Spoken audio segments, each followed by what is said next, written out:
ज्ञान यज्ञ की इस अनोखी कक्षा में आपका स्वागत है। मैं हूं आरती। चलिए शुरू करते हैं आज का अध्याय। MS Excel 2003 के इस अध्याय में आप सीखेंगे नंबर्स को जोड़ना यानी एडिशन, नंबर्स को घटाना यानी सब्ट्रैक्शन, नंबर्स का गुणा करना यानी मल्टीप्लिकेशन और नंबर्स को भाग देना यानी डिवीजन। सबसे पहले हम सीखते हैं नंबर्स को जोड़ना। ये यहाँ पर नंबर्स लिखे हुए हैं जिनको हम जोड़ना चाहते हैं, 125। अब अगर हमको इन नंबर्स को जोड़ना है तो सबसे पहले हम इनको सिलेक्ट कर लें। ये हमने इनको सिलेक्ट कर लिया है। अब सबसे आसान तरीका है, यहाँ पर स्टैंडर्ड टूल बार पर आपको यहाँ एक सिग्मा का साइन मिलता है जो है ऑटो सम। इस पर आप क्लिक कर दें। जैसे ही आप क्लिक करेंगे ये देखिए 125 ये इसका जोड़ आ गया। आइए अब सीखते हैं नंबर्स को जोड़ने का दूसरा तरीका। दूसरा तरीका है फॉर्मूले की मदद से हम ये कर सकते हैं।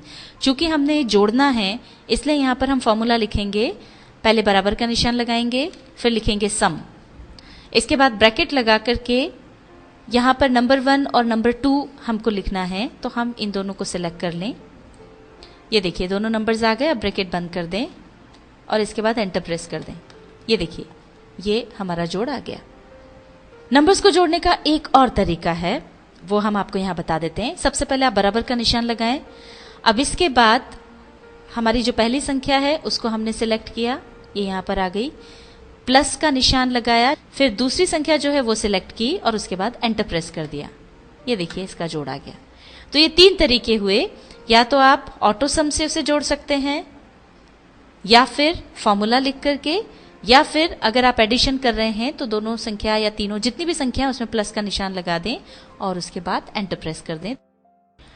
यहां पर हम आपको एक बात बता दें कि जैसे यहां पर जब फॉर्मूला लिखा तो ये देखिए यहां पर सम और 100 और 25 की जगह पर D3 और D4 यहां पर लिखा हुआ आया।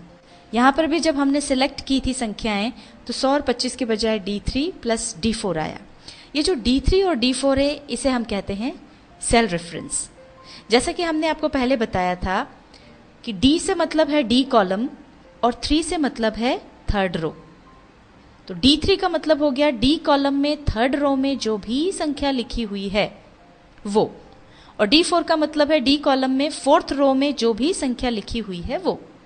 इसका फायदा ये होता है अगर हम 100 और 25 लिखेंगे तो उसका जो टोटल आएगा वो 125 ही आएगा, और बाद में अगर आपने कभी इन अंकों में कोई फेरबदल कर दिया या इन वैल्यूज को बदल दिया तो उसका जोड़ यहाँ पर 125 ही लिखा रहेगा।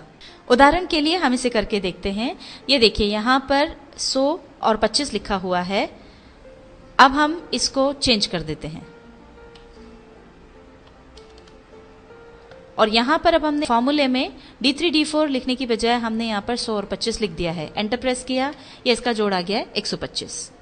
अब हम इन वैल्यूज को चेंज कर देते हैं। 100 की जगह हमने कर दिया 150 और 25 की जगह कर दिया 250। अब ये देखिए एंटर प्रेस करते ही यहां पर दोनों जगह पर वैल्यूज अपने आप चेंज हो गई।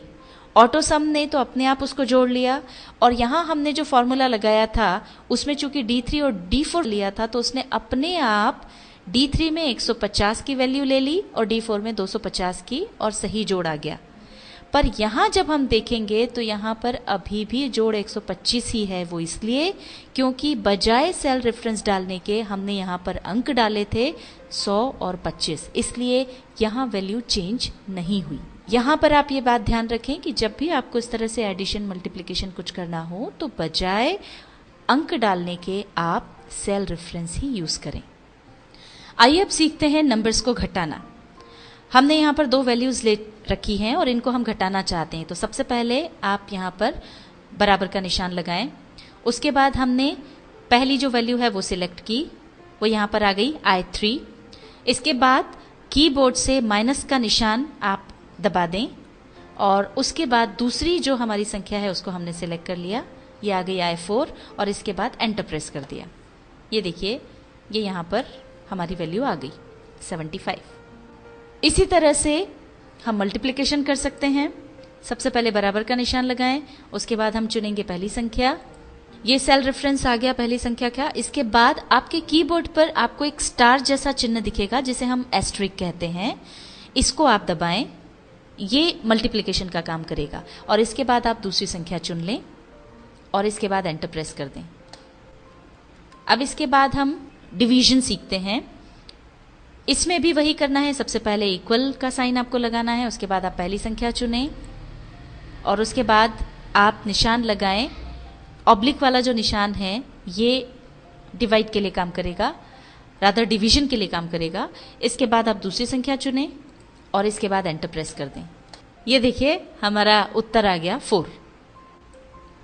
MS Excel 2003 के इस अध्याय में हमने सीखा नंबर्स को जोड़ना यानी एडिशन, नंबर्स को घटाना यानी सब्ट्रैक्शन, नंबर्स का गुणा करना यानी मल्टीप्लिकेशन और नंबर्स को भाग देना यानी डिवीजन।